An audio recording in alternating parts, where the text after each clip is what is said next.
మనల్ని నమ్మిన వారికి నయవంచన చేయకుండా జాగ్రత్త పడాలి. మనల్ని నమ్మిన వారికి ద్రోహం తలపెట్టకుండా జాగ్రత్త పడాలి. దాన్ని సాధన చేయాలి. కానీ ఏం చేద్దాం, స్వతహాగా ఆదాము సంబంధిత రక్తముతో పుట్టాం కాబట్టి ఆ దరిద్రపు నైజం, ఆ మోసపూరితమైన నైజం ప్రతి మానవ శరీరంలో పనిచేస్తుంది. అయితే ఆ ప్రాచీన స్వభావాన్ని నాశనం చేసి దేవుని యొక్క నవీన స్వభావాన్ని ధరించుకోవడానికి మనం కృషి చేయాలి, సాధన చేయాలి. దేవుని యొక్క నవీన స్వభావం మనలో ఎంత డెవలప్ అయిద్దో మన ప్రాచీన స్వభావం మనలో నుండి అంత తొలగిపోద్ది, అంత నాశనం అయిద్ది. మనం దేవుని స్వభావంతో నింపబడుతూ మనలో ఉన్న ప్రాచీన స్వభావాన్ని నాశనం చేస్తూ ఉండాలి. ఇది మన ముందున్న లక్ష్యం.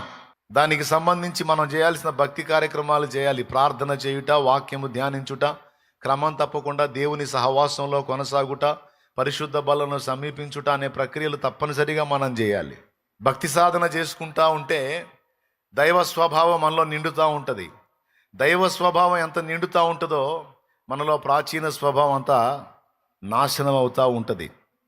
ప్రతి మానవ శరీరంలో ఈ ద్రోహతత్వం ఉంటుంది. దాన్ని నాశనం చేయాలి. ఒకవేళ నీవు ఒక పనివాడివై నీ యజమానుడు నిన్ను నమ్మి ఒక పని అప్పగిస్తే దాన్ని నమ్మకంగా నువ్వు నెరవేర్చాలే తప్ప నమ్మిన వాడికి ద్రోహం తలపెట్టకూడదు. కానీ అలాంటి నేచర్ కొంతమందిలో కనబడతా ఉంటుంది. అవునా?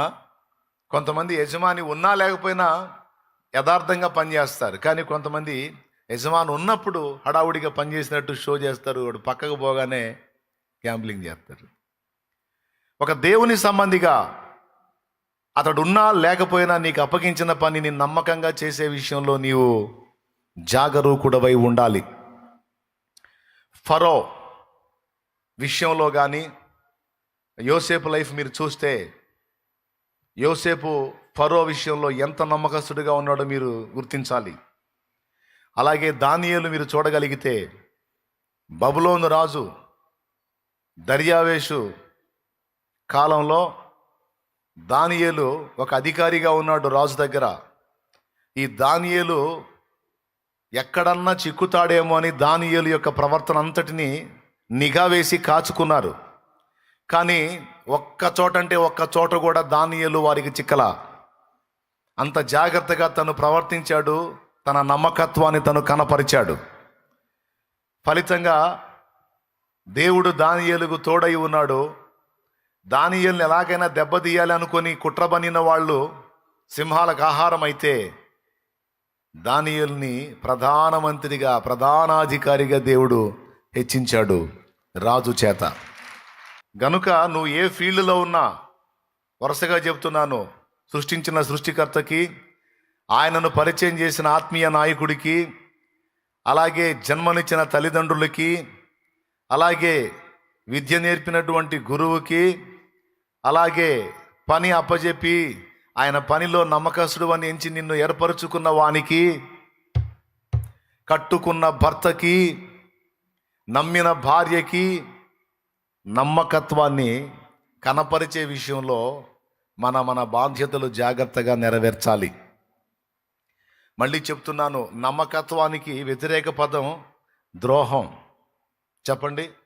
నమ్మకత్వం ఇంటూ అపనమ్మకత్వం అని రాస్తారు, నాకు తెలుసు. అది కాదు, నమ్మకత్వం ఇంటూ ద్రోహం. ఈ మాట దేవుడు ప్రొద్దుటే ఎందుకు మాట్లాడించాడో ఆలోచించండి. ఎవరికి వాళ్ళు జాగ్రత్త పడండి. ఎందుకంటే దేవుడు నమ్మకస్తులను వెతుక్కుంటున్నాడు. నమ్మకస్తులకు దేవుడు ప్రత్యేకమైన ప్రయారిటీ ఇస్తాడు. మోషే విషయమై వాళ్ళ అన్న అక్క మోషేని ఆర్గ్యూ చేసినప్పుడు మోషే మౌనం అయిపోయాడు, కానీ దేవుడు మౌనం గాల. మోషే అహరోను మిర్యాం ముగ్గురిని ప్రత్యక్ష గుడారం దగ్గరికి రమ్మని మోషే వాళ్ళని ఏం అనలేదు, కానీ దేవుడు కోప్పడ్డాడు. ఆ కోప్పడిన దగ్గర అంటాడు సంఖ్యాకాండం 12లో, నా సేవకుడైన మోషేకి విరోధముగా లేదా వ్యతిరేకముగా మాట్లాడే విషయంలో మీరు ఎందుకు భయపడలేదు? సొంత వాళ్ళై ఉండి మీరే వ్యతిరేకంగా మాట్లాడితే మరి ఇశ్రాయేలు సర్వ సమాజం మోషే మీద దాడి చేయదా? ఇంత మూర్ఖపు పని ఎందుకు చేయాలనుకున్నారు మీరు? నేను మిమ్మల్ని వదిలిపెట్టను అని కోప్పడతాడు అక్కడ. మీరు ప్రవక్తలా? ఓకే, మీరు ప్రవక్తలై ఉంటే నేను మీతో స్వప్నము ద్వారానో దర్శనం ద్వారానో గూఢభావంతో మాట్లాడతా. కానీ నా మోషే అట్టివాడు కాడు, నా ఇల్లంతటిలో నమ్మకమైన మనుషుడని దేవుడు సాక్ష్యం ఇస్తాడు. సో నమ్మకము యొక్క ప్రాముఖ్యత అనే టైటిల్ కింద మనం నమ్మకత్వాన్ని సాధన చేయాలి.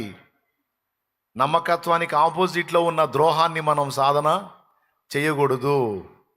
దానివల్ల మన కీడు మనమే తెచ్చిపెట్టుకుంటాం, ఎవడో తేవాల్సిన అవసరం లేదు. దీనికి ఎగ్జాంపుల్ ఇస్కరియోతు యోధ. వాడిని ఎవరన్నా చంపారా? లేదు, వాడి చావు వాడే తెచ్చుకోవాల్సి వచ్చింది. ఈరోజు కొంతమంది తమ ప్రాణాలు తమే తీసుకునే పరిస్థితి వచ్చింది. కారణం, ఎక్కడ తేడా పడ్డారో వాళ్ళకే తెలియాలి. ఎక్కడ తేడా పడ్డారో వాళ్ళే జాగ్రత్త పడాలి. ఒకవేళ ఇప్పటికే అడుగులు జారి ద్రోహం జరిగి ఉంటే దాని విషయమై దేవుణ్ణి క్షమాపణ కోరుకొని మారు మనసు పొందాలి. ఎందుకంటే యేసు రక్తము ఆ పాపాన్ని కూడా కడిగి పరిశుద్ధపరిచింది గనుక, అయ్యా ఈ విషయంలో నేను ద్రోహిగానే ప్రవర్తించాను ప్రభువా, నన్ను క్షమించు, నన్ను నీ రక్తంతో కడిగి పరిశుద్ధపరచని మారు మనసు పొంది దేవుని వైపు తిరగాలి. దేవునికి స్తోత్రం కలుగును గాక. పెద్దగా చెప్పండి. సో పాయింట్ నెంబర్ 1లో నమ్మకత్వం యొక్క ప్రాముఖ్యతను గురించి నేను మాట్లాడాను. రెండవ పాయింట్లో మనకు ఏర్పడేటువంటి పరీక్షల్లో చాలా వరకు మన నమ్మకత్వానికే ఏర్పడతాయి. మీ విశ్వాసమునకు కలుగు పరీక్ష అని పేతురు రాసిన మొదటి పత్రిక 1వ అధ్యాయము 7వ వచనం ఒకసారి చూస్తే అక్కడ ఇలా రాయబడి ఉంది, నశించిపోవు సువర్ణము అగ్ని పరీక్ష వలన శుద్ధపరచబడుచున్నది కదా, దానికంటే అమూల్యమైన మీ విశ్వాసము ఈ శోధనల చేత పరీక్షకు నిలిచినదై యేసుక్రీస్తు ప్రత్యక్షమైనప్పుడు మీకు మెప్పును మహిమయు ఘనతయు కలుగుటకు కారణమగును. చూడండి, అక్కడ అగ్ని పరీక్ష దేనికి కలుగుతుంది? విశ్వాసానికి అన్నాడు. అదే యాకోబు రాసిన పత్రిక 1వ అధ్యాయం 1-2 వచనాలు చూడగలిగితే మీ విశ్వాసమునకు కలుగు పరీక్ష అంటాడు. నా సహోదరులారా, మీ విశ్వాసమునకు కలుగు పరీక్ష ఓర్పును పుట్టించునని ఎరిగి. సహజంగా మనం ఏమనుకుంటామంటే మన విశ్వాసము అంటే దేవుని మీద మనం పెట్టుకునేటువంటి విశ్వాసం, ఆ విశ్వాసానికి పరీక్ష ఎదురైద్ది అని అనుకుంటాం. ఓకే, మనం దేవుని మీద పెట్టుకున్న విశ్వాసానికి పరీక్షలు ఎదురవుతాయి, కాదని నేను అనను. అంతకంటే మరి ముఖ్యంగా మన విశ్వాస్యతకు పరీక్ష ఎదురైద్ది. విశ్వాస్యత అంటే ఏంటో తెలుసా? నమ్మకత్వం. మనకు అన్ని విషయాల్లో దేవుడు నమ్మకంగా ఉండాలి అని కోరుకుంటామా లేదా? నోరున్న వాళ్ళందరూ అవునా కాదా చెప్పండి. దేవుడు మనకు అన్ని విషయాల్లో నమ్మకంగా ఉండాలి, నమ్మకంగా మనకు సాయం చేయాలని మనం కోరుకుంటామా లేదా? యేసుప్రభుని ఎందుకు నమ్ముకున్నాం? ఆయన నమ్మకమైన దేవుడు, నిజమైన దేవుడు, అన్ని విషయంలో నమ్మకస్తుడని. అవునా? సమాజంలో వ్యక్తులు కూడా మనకు నమ్మకంగా ఉండాలని కోరుకుంటామా లేదా? దేవుడు నమ్మకంగా ఉండాలి, సమాజంలో వ్యక్తులు నమ్మకంగా ఉండాలి, మన ఫ్యామిలీ మెంబర్స్ కూడా మనకి నమ్మకంగా ఉండాలని కోరు. అయితే ఇక్కడ దేవుడు ఏం కోరుతున్నాడు తెలుసా? నా నమ్మకత్వం తర్వాత నేను ఎటుగుడి నమ్మకస్తుడేరా బాబు, నీకు నేనేం అపనమ్మకస్తుడేం కాదు, నేనేం ద్రోహం చేయను నేను.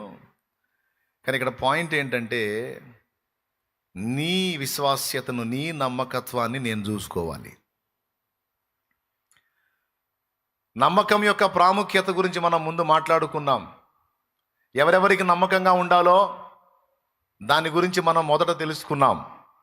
రెండో విషయం ఏం చెప్తున్నామంటే మనకు కలిగేటువంటి పరీక్షల్లో చాలా వరకు మన నమ్మకత్వానికే కలుగుతాయి, మన విశ్వాస్యతకు కలుగుతాయి. దేవుడు మనల్ని పరీక్షిస్తాడని మీరు ఎరుగుదురా? బైబిల్ గ్రంథంలో చాలా చోట్ల చక్కగా రాయబడి ఉంది ఆ మాట. ఆదికాండం 22వ అధ్యాయం మీరు కానీ చూడగలిగితే అబ్రహాం యొక్క నమ్మకత్వాన్ని దేవుడు పరీక్షిస్తాడు. ఒకసారి చూడండి, ఆదికాండము 22వ అధ్యాయము. ఈ సంగతులు జరిగిన తరువాత దేవుడు అబ్రహామును పరిశోధించెను. ఆదికాండం 22:1. ఆ సంగతులు జరిగిన ఆ తరువాత సంగతులు జరిగిన తరువాత దేవుడు అబ్రహామును పరిశోధించెను. చాలు. ఏమని పరిశోధించాడు, ఎట్లా పరిశోధించాడో మీకు తెలుసు. తన ఒక్కడై ఉన్న కుమారుణ్ణి మొరియా దేశమందు నేను నీకు చూపించే పర్వతం మీద దహన బలిగా అర్పించమని అబ్రహాం కొడుకుని బలి ఇవ్వమని కోరతాడు దేవుడు. దేవుని దగ్గర పొందుకునే విషయంలో పాపం నమ్మకంగా 25 ఏళ్ళు నిరీక్షించాడు. విశ్వాసంతో పొందుకున్నాడు. ఎంత గొప్ప విశ్వాసం, ఎంత గొప్ప నిరీక్షణ అని మనం ప్రశంసించి మాట్లాడతాం. విశ్వాసం గొప్పదే. ఇప్పుడు ఒకప్పుడేమో విశ్వాసానికి పరీక్ష. అసలు ఎంతవరకు విశ్వాసం ఉంచుతాడు నేను చేసే కార్యాల విషయంలో అని పరిశీలిస్తే 25 ఏళ్ళు దేవుడు నాకు చేస్తాడు చేస్తాడు చేస్తాడు చేస్తాడు చేస్తాడని విశ్వాసం ఉంచాడు. 75 ఏట నీకు సంతానాన్ని ఇస్తానని ఇచ్చిన వాగ్దానం 100 ఏళ్లకు నెరవేరింది. అది విశ్వాసానికి పరీక్ష. ఇంత సుదీర్ఘకాలం నమ్మి ఉండగలమా? దేవుడు చేస్తాడు చేస్తాడు చేస్తాడని. ఇప్పుడు పట్టుమని 10 రోజులు ఆగాలంటే తపన ఆగట్లా. గట్టిగా 10 రోజులు ప్రార్థన చేసి ఏందో దేవుడు ఇంకా చేయలేదు, అసలేందో దేవుడు పట్టించుకోవట్లా. 10 రోజులు ఎంతసేపు ప్రార్థన చేశాను, ఉపవాసాలు ఉండి కూడా ప్రార్థన చేశాను, ఏందో జవాబు రావట్లా అని 10 రోజులు గట్టిగా ప్రార్థన చేసి 11వ రోజు సర్దుకునే వాళ్ళు చాలామంది ఉన్నారు. ఎగ్దం 25 ఏళ్ళ నిరీక్షణ అంటే మరి ఆయన గొప్ప విశ్వాసిగాక ఏం తక్కువడవుతాడా? ఎవరు? రైట్. తాను ఇస్తానన్న వాగ్దానం యొక్క నెరవేర్పు చూడటానికి 25 సంవత్సరాలు విశ్వాసముతో నిరీక్షించవలసి వచ్చింది అబ్రహాం. అది విశ్వాస పరీక్ష. విశ్వాస పరీక్ష ఒకటి, విశ్వాస్యతకు పరీక్ష ఒకటి. విశ్వాస్యత అంటే నమ్మకత్వానికి పరీక్ష ఒకటి. పాపం అన్ని సంవత్సరాలు విశ్వాసంతో నిరీక్షించి నిరీక్షించి నిరీక్షించి పొందుకున్న ఆ సంతానాన్ని తీసుకొచ్చి దహన బలిగా అర్పించమంటాడు. ఎంత వయసు కొడుకు అయ్యాడు? 100 ఏళ్లకు కొడుకుని ఇస్తే ఆ కొడుకు అట్టబడి ఇట్టబడి ఇంచుమించు ఒక 16 నుంచి 18 ఏళ్ల పైప్రాయం గలవాడయ్యాడు. ఇన్ని సంవత్సరాలు అల్లారు ముద్దుగా పెంచుకున్న కొడుకుని సడన్గా తీసుకొచ్చి నాకు దహన బలిగా అర్పించన్నాడు. దీన్ని ఏమంటారు మీరు చెప్పండి? విశ్వాసానికి పరీక్ష, విశ్వాస్యతకు పరీక్ష అంటున్నారు తప్ప ఏం సౌండ్ రావట్లా. విశ్వాసానికి పరీక్ష లేకపోతే నమ్మకత్వానికి పరీక్ష? నాకు తెలుసు విశ్వాసానికి అంటారని. అమ్మా మరి ఇందాకేంది అన్నారేంది? విశ్వాసానికి పరీక్ష అయిపోయింది. 25 ఏళ్ళు ఉంటాడా ఊడతాడా, ఉంటాడా ఊడతాడా? విశ్వాసం చివరి వరకు అంతే ఉంటుందా? అంటే నువ్వు ఇచ్చిందాక నేను నీ యందు విశ్వాసం ఉంచే ఉంచుతాను, నమ్మిక ఉంచే ఉంచుతాను తండ్రి. దేవుని నమ్మకత్వాన్ని మనం నమ్ముటయే విశ్వాసము. మళ్ళీ చెప్పేదా? దేవుని నమ్మకత్వాన్ని మనము నమ్ముటయే విశ్వాసం. ఏమయ్యా ఆయన చెప్పి ఎన్నేళ్ళు అయింది? 20 ఏళ్ళు అయింది. ఇంకా ఆయన చేస్తాడని అనుకుంటున్నావా నువ్వు? ఏమమ్మా దేవుణ్ణి నమ్ముకుని 3 ఏళ్ళు అయిపోయింది. ఆయన నమ్ముకున్న దగ్గర నుంచి నేను బాగుపడతాను బాగుపడతాను బాగుపడతాను బాగుపడతాను అన్నా నీ బతుకు అంతే తగలబడింది. ఇంకా దిగజారిపోతా ఉంది. ఇంకా నమ్మకం ఉందా? బాగు చేసేవాడైతే ఈ 3 ఏళ్లలోనే చేయాలిగా. ఆశీర్వదించేవాడైతే ఈ 3 ఏళ్లలోనే ఆశీర్వదించాలిగా. ఏది అన్నప్పుడు కొంతమంది ఛార్జింగ్ దిగిపోయింది. నేను కూడా అదే అనుకుంటున్నాను వదినా, నేను కూడా అదే అనుకుంటున్నాను. ఆయనన్నా సాయం చేస్తాడు, నిలబెడతాడు, కార్యం చేస్తాడు నా పాస్టర్ చెబుతుంటే నేను కూడా అంతే నమ్ముకొని 3 ఏళ్ళు అయింది. ఏం మారిసి వచ్చింది నా బతుకు? నాకు కూడా పాబుద్ధి కావట్లా. పోయి బాయిలో దూకు, పాబుద్ధి కాకపోతే. దేవునికి స్తోత్రం, హల్లెలూయా. నీళ్ళున్న బావి కాదు, నీళ్ళున్న బావి అయితే నా మీద కేసు పెడతారు. నీళ్ళు లేని బావిలో దూకమ్మ, బయటికి తీస్తారు. నేను చెప్తున్న పాయింట్ వినండి. దేవుని నమ్మకత్వాన్ని మనం నమ్మగలగాలి. అది అబ్రహాం గొప్పతనం. 75 ఏళ్ల వయసున్నప్పుడు బిడ్డనిస్తానని మాట్లాడిన దేవుడు నమ్మదగినవాడు నమ్మదగినవాడు నమ్మదగినవాడు నమ్మదగినవాడు అనుకుంటానే బతికేశాడు. చేస్తాడు చేస్తాడు చేస్తాడు చేస్తాడు చేస్తాడు చేస్తాడు అనుకుంటానే బతికేశాడు. 100 సంవత్సరాలు వచ్చేసి. ఆ మాట బైబిల్లోనే ఉంది, కావాలంటే చూపిస్తాను చూడండి. వాగ్దానం చేసిన వాడు నమ్మదగిన వాడని ఎంచుకున్నాడట. రోమాపత్రిక 4వ అధ్యాయము 18వ వచనం నుంచి, లేకపోతే 17వ వచనం నుంచి చూడండి. తాను విశ్వసించిన దేవుని ఎదుట అనగా మృతులను సజీవునుగా చెయ్యువాడును లేని వాటిని ఉన్నట్టుగానే పిలుచువాడునైన దేవుని ఎదుట అతడు మనకందరికీ తండ్రి అయి ఉన్నాడు. ఇందును గూర్చి నిన్ను అనేక జనములకు తండ్రినిగా నియమించితిని అని వ్రాయబడి ఉన్నది. నీ సంతానం ఇలాగూ ఉండునని చెప్పిన దాన్ని బట్టి తాననేక జనములకు తండ్రి అగునట్లు నిరీక్షణకు ఆధారము లేనప్పుడు అతడు నిరీక్షణ కలిగి నమ్మెను. అబ్బాబాబా, అది నిరీక్షణకు అసలు ఆధారం లేనప్పుడు అతడు నిరీక్షణ కలిగి దేవుణ్ణి నమ్మాడు. అలాగే ఇంకొక వచనం కూడా చూపిస్తాను. హెబ్రీ పత్రిక 11వ అధ్యాయము 10-11 వచనాలు చూడు. ఏలయనగా దేవుడు దేనికి శిల్పియు నిర్మాణకుడునై ఉన్నాడు, పునాదులు గల ఆ పట్టణము కొరకు అబ్రహాము ఎదురు చూచుచుండెను. వాళ్ళ ఆవిడ సంగతి చెబుతాడు ఇక్కడ. శారా విశ్వాసమును బట్టి శారాయు వాగ్దానము చేసిన వాడు నమ్మదగిన వాడని ఎంచుకొనెను గనుక తాను వయస్సు గతించిన మాట ఇందాక నేను చెప్పింది. వాగ్దానం చేసిన వాడు నమ్మదగిన వాడని పెద్దగా చెప్పండి, మీకు దండం పెడతాను. వాగ్దానం చేసినోడు నమ్మకం లేనోడా? నమ్మదగిన వాడు అనుకుని ఏం చేసిందట? వాగ్దానము చేసిన వాడు నమ్మదగిన వాడని ఎంచుకొనెను గనుక విశ్వసించను గనుక తాను వయస్సు గతించినదైనను గర్భము ధరించుటకు శక్తి పొందెను. అదండి విశ్వాసము అంటే, దేవుని నమ్మకత్వాన్ని నమ్మి నిరీక్షించుట ఏ విశ్వాసము. ఈ రోజు కాకపోతే రేపు, రేపు కాకపోతే 10 రోజుల తర్వాత, 10 రోజులు కాకపోతే 10 నెలల తర్వాత అయినా సరే నా దేవుడు నమ్మకస్తుడు. నా దేవుడు కార్యము చెయ్యక మానడు. నాకు ప్రామిస్ చేశాడు, నాకు వాగ్దానం ఇచ్చాడు. తప్పకుండా ఆయన నెరవేరుస్తాడు. నేను నా నమ్మకత్వం కాదు, ముందు ఆయన నమ్మకత్వాన్ని నేను నమ్ముతున్నాను. Praise the Lord. ఎవరి నమ్మకత్వాన్ని నమ్ముట?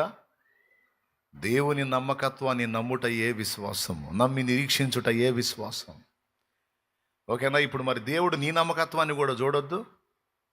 అబ్రహాం లైఫ్ తీసుకుంటే 25 ఏళ్ళు దేవుడి నమ్మకత్వాన్ని నమ్మాడండి. రోజులు కాదు, 25 సంవత్సరాలు దేవుని నమ్మకత్వాన్ని నమ్మాడు.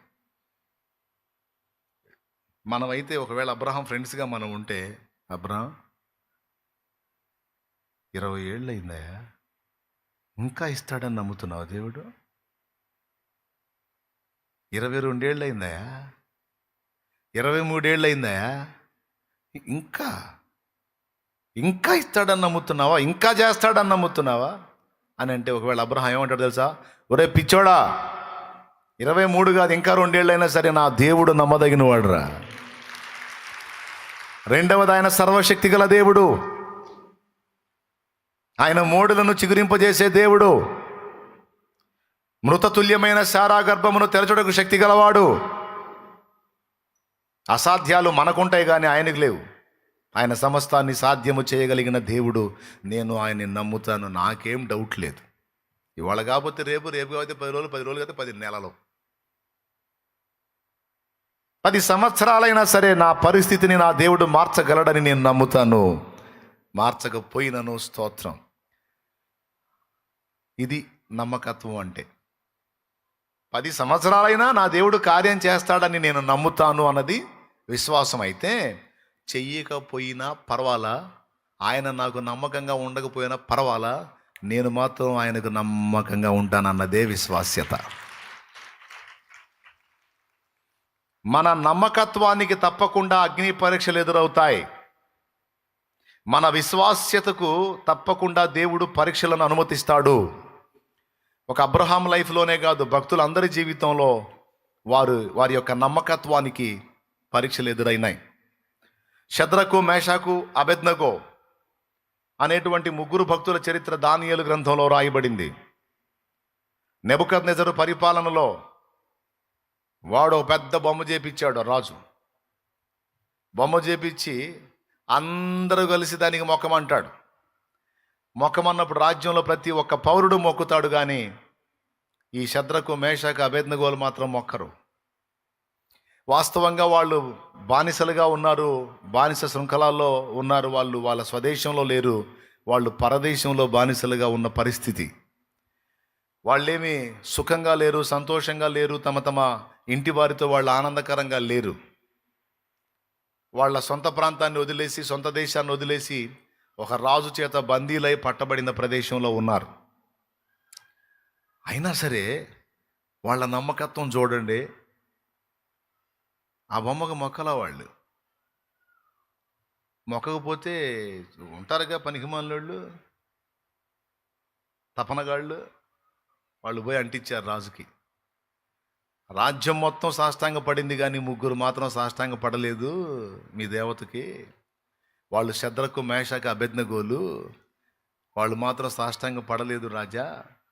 మరి వాళ్ళు సాష్టాంగ పడకపోతే మిమ్మల్ని ఇంకెవరు లెక్క చేస్తారన్న. తీసిరండిరా వాళ్ళని నా ముందుకి. సాష్టాంగ పడకపోతే శిక్ష ఏంటో చెప్పలేదా? మండుచున్న వేడిమి గల అగ్నిగుండంలో విసిరివేయబడతారని తెలియదా? పట్టండి వాళ్ళని నా ముందుకి. వచ్చేసారు వాళ్ళు. అప్పుడు అంటాడు, శద్రకు మేషకు అబేద్నెగో అను వారలారా, నేను చేసిన శాసనాన్ని ఎందుకు ధిక్కరించారు? దానికి ఫలితం ఏమిటో మీకు తెలియదా? మండుచున్న అగ్ని గుండములో పడవేయబడి కాలి బూడిదైపోతారని తెలియదా? ఇది రాజాజ్ఞ అని తెలియదా? రాజశాస్త్రం అని తెలియదా? ఎందుకు అలా ధిక్కరించారు అంటే వాళ్ళేమన్నారు? రాజువైన నెబుకద్నెజరు, ఇందును గూర్చి నీకు ఉత్తరం ఇయ్యవలెనన్న చింత మాకు లేదు. అమ్మో, నీవు వేడిమి గల అగ్నిగుండాన్ని సిద్ధపరిస్తే, అందులో విసిరితే దానిలో నుండి మమ్మల్ని కాపాడలేనంత అసమర్థుడు కాదు మా దేవుడు. దేవునికి స్తోత్రం కలుగునుగాక. హల్లెలూయా అని ఆ తర్వాత మాట అంటారు, ఒకవేళ కాపాడకపోయినా పర్వాలా, ఆయన మమ్మల్ని కాపాడే విషయంలో తన నమ్మకత్వాన్ని చాటుకుంటాడు. ఒకవేళ ఆయన చాటుకోకపోయినా మేమైతే ఆయనకి ఇచ్చిన మాట చొప్పున మేము ఆయనకి నమ్మకంగా ఉంటామని ఆ మాట మాట్లాడతారు వాళ్ళు. కాపాడగల సమర్థుడు కాపాడకపోయినా పర్వాలేదు. చదువుతారా ఆ మాట? దానియేలు గ్రంథం 3వ అధ్యాయం 17వ వచనం. ఆ మాట కోసం నేను ఈ మాట చెప్పాను అన్నమాట. చదువు. మేము సేవించుచున్న దేవుడు మండుచున్న వేడిమి గల ఈ అగ్నిగుండములో నుండి మమ్మను తప్పించి రక్షించుటకు సమర్థుడు మరియు నీ వశమున పడకుండా ఆయన మమ్మను రక్షించును. ఒకవేళ ఆయన రక్షింపకపోయినను రాజా, నీ దేవతలను మేము పూజింపమనియు నీవు నిలువబెట్టించిన బంగారు ప్రతిమకు నమస్కరింపమనియు తెలుసుకొనుము. అంటే ఏంటో తెలుసా? మరణం వచ్చి నిలబడింది ముందు. వాళ్ళు ఏమంటున్నారు తెలుసా? అందులో నుంచి మమ్మల్ని కాపాడటానికి మా దేవుడు సమర్థుడు. ఒకవేళ ఆయన మమ్మల్ని వదిలేసి తన నమ్మకత్వం విషయంలో ఆయన అపనమ్మకస్తుడైతే కానీ మేము మాత్రం ఆయనకి నమ్మకంగా ఉంటాం. దేవా, ఇదిగో ఈ ఇబ్బంది కొలిమిలో నేనున్నాను, చావు గోతికి సమీపంలో నేనున్నాను, కఠినమైన ప్రతికూలతల్లో నేనున్నాను, నువ్వు కాపాడమని నీకు ప్రార్థన చేస్తున్నాను, కాపాడగలవని విశ్వాసం ఉంచాను. ఒకవేళ నువ్వు కాపాడకపోతే నేను నిన్ను వదిలేస్తాను, నా సంగతి నీకు తెలీదు. నిన్ను వదిలేయమంటావా? దేవునికి స్తోత్రం. అనే టైపు కాదు.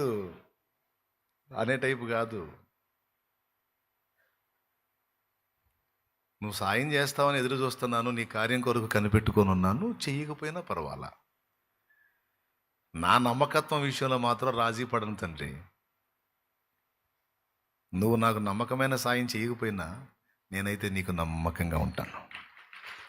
ప్రాణమైన వదులుతాను కానీ నిన్ను మాత్రం నేను వదలను ప్రభువా, వదలను అని అలాంటి ప్రతిష్ట సమర్పణ మనలో రావాలని దేవుడు ఎదురు చూస్తాడు. అలాంటి తీర్మానం కొన్ని పరిస్థితులు అనుమతించి మనల్ని పరీక్షిస్తాడు ఆయన.